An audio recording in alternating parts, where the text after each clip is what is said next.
Muitas pessoas associam a pobreza com humildade. Não, meu amigo, não, meu irmão. Existe tanto pobre que são arrogantes, orgulhosos, como existe homens ricos que são humildes. Na pobreza, nada na pobreza louva a Deus. Não, eu não estou brincando.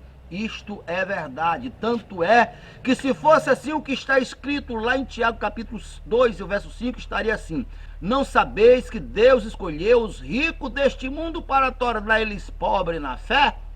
Estaria assim. Mas não está assim. Sabe como está? Não sabeis que Deus escolheu os pobres deste mundo para tornar ele rico na fé? Mas em vez disso está escrito assim: não sabeis que Deus escolheu os pobres deste mundo para tornar ele rico na fé? Perceba, ele ama o pobre, mas não ama a pobreza. Então, ele tira o pobre da pobreza, porque ele não gosta da pobreza. Não sabeis que Deus escolheu os pobres deste mundo para tornar ele o quê? Ele rico na fé. Se Deus amasse a pobreza, estaria o contrário. Não sabeis que Deus escolheu os ricos deste mundo e convenceu eles a eles se tornaram pobres para se tornar humilde. Não é assim que está. Se vê claramente o mesmo princípio que se aplica no pecador. Deus ama o pecador, mas não ama o pecado. Deus ama o pobre, mas não ama a pobreza. A maior expressão do amor é a doação, porque Deus amou o mundo de tal maneira que deu seu único filho para todos que nele crê, não pereça, mas que tenha a vida eterna. Uma pessoa que não tem nem para si, ele é privado dessa dádiva do amor. Ele não pode doar para ninguém, ele não pode abençoar ninguém, ele não pode ajudar ninguém, porque ele não tem nem para ele. Então veja só, crer na prosperidade, acreditar na prosperidade, não é ser materialista, não. É porque o dinheiro, as finanças, ela tem um papel importante para o cumprimento do propósito de Deus na terra. Uma pessoa que ele não tem dinheiro, ele não tem força, ele não tem condições de potencializar o bem que ele quer potencializar, de fazer as coisas necessárias que ajudaria ou mudaria a vida de muitas pessoas. Porque o mal que hoje existe, ele só consegue alcançar grandes percentuais de pessoas porque investe dinheiro nisso. Então, o dinheiro é a moeda de troca. Nós servimos a Deus, nós o amamos a Deus, e o dinheiro serve para que nós possamos potencializar o nosso servir a Deus. Por quê? A Bíblia diz que do Senhor é o céu e a terra e todas as coisas que no universo há. Dinheiro pertence ao Senhor. Entenda isto aqui. Você não precisa competir com ninguém para ter dinheiro, desde que você entenda que o Criador, todas as coisas que ele já criou, se precisasse, ele criaria o dobro, o triplo, ou quantas vezes fosse preciso. Então eu quero que você entenda que o mundo experimentará uma explosão de provisão e de prosperidade se os cristãos, se os tementes a Deus entendessem esse princípio, porque Deus ama criar, Deus ama fazer as coisas acontecer.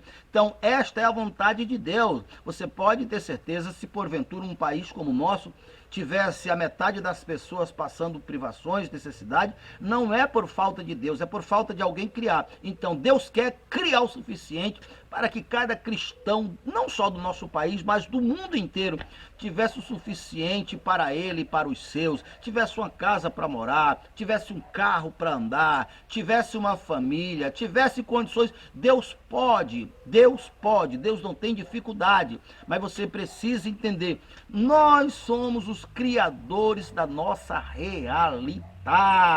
Você observe que quanto mais as pessoas são ignorantes a respeito desse poder criador que está disponível para eles, pior é a situação deles. Quando as pessoas entendem que elas são em Deus e que elas são os criadores, então a coisa flui, a coisa funciona, porque a substância criadora ou a mente criadora, o poder de Deus, em ação a partir da minha fé e das minhas palavras, cria todas as coisas, porque foi assim que Deus criou o universo. No princípio, o Espírito de Deus pairava sobre a face do abismo, e ele disse, haja isso, e aquilo que ele disse começou a agir. Então você vê casos como aquela mulher que tinha um fluxo de sangue, ela também disse, se eu tocar nas roupas de Jesus eu serei curada. Primeiro ela falou, quando ela tocou, o poder de Deus entrou, porque encontrou assim a legalidade. Davi disse, eu vou cortar tua cabeça, ó gigante, e vou colocar para as aves do céu. E assim aconteceu. Então, perceba que todos os homens que venceram, eles entenderam esse princípio. Primeiramente eles falaram, e depois eles materializaram. O poder de Deus apenas deu vida, deu materialidade para aquilo que não será diferente com você. Para você que tem sonhos perdidos, essa partida ainda não terminou. Basta você crer no Deus do impossível. Você vai ver teus sonhos baterem em sua porta, dizendo a você: estava perdido, mas estou de volta. Você vai ver seus sonhos baterem em sua porta, dizendo a você: estava perdido, mas estou de volta.